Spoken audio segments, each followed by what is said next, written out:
Couples Threesomes 4-pack, books 21 through 24. FFM Threesome Lesbian Reverse Cuckold BDSM Erotica. Copyright 2020 by Connie Cuckquean. Narrated by Allison Okeefe.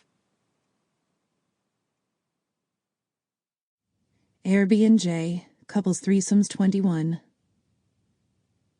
When the lockdown lifted, I really wanted to get out there and enjoy the world. I'd been cooped up for so long that all I could think about was living life to the fullest once things got back to normal.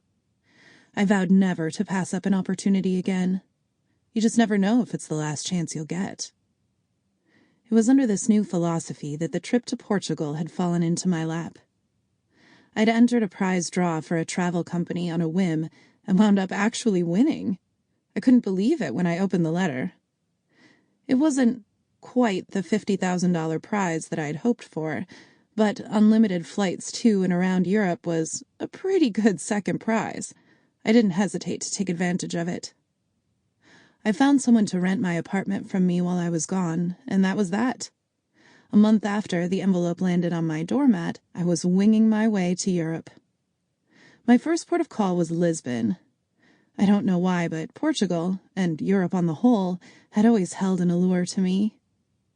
The culture seemed completely different from what I was used to in the States, and that was something I was looking for more than anything else.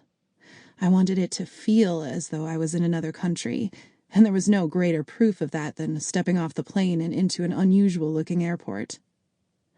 "Taxi?" I asked after getting through customs.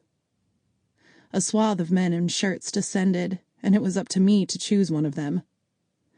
"Rui São José," I said, causing many of the men to nod in agreement. "You know?" "I know," one of them said, in better English than the other. "Take me."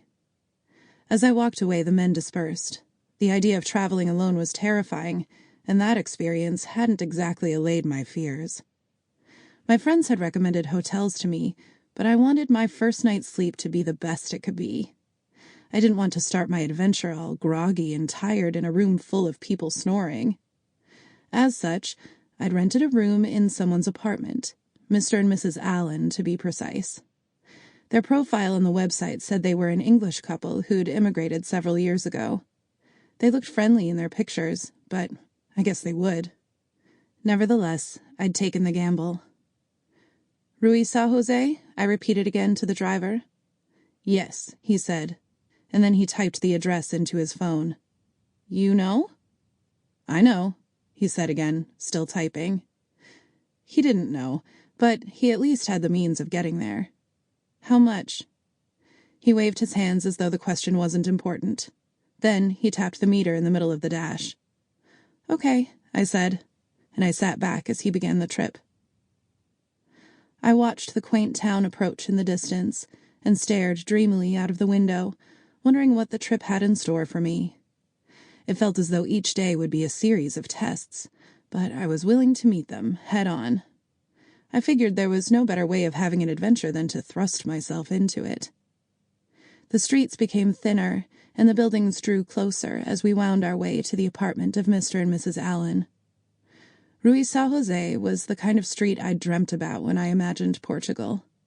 Leafy plants wound out from the open windows of houses that were painted in ochre, terracotta, and olive green. Residents strolled down cobbled streets, and people talked and argued with loud, emotive gestures. "Here," the taxi driver said. I looked up at the yellow building that we'd stopped outside of. €20, he said, pointing to the meter. I had no idea if it was a good price or not, but right now I didn't really have a choice. I paid up, and he helped me with my luggage, even going so far as to show me how the intercom system worked at the apartment complex door. "Lucy?" said a voice on the other side. "Mr. Allen? I'm, here. We'll be right down." I turned to the taxi driver, who smiled and nodded before getting into his car and making off down the narrow road. The door of the apartment opened, and a cherry-looking 40-something man appeared. He wore a tight linen shirt and khaki shorts with open-toed sandals, thankfully sockless. If I didn't know he had a wife, I might have started flirting right then and there. Sample complete. Ready to continue?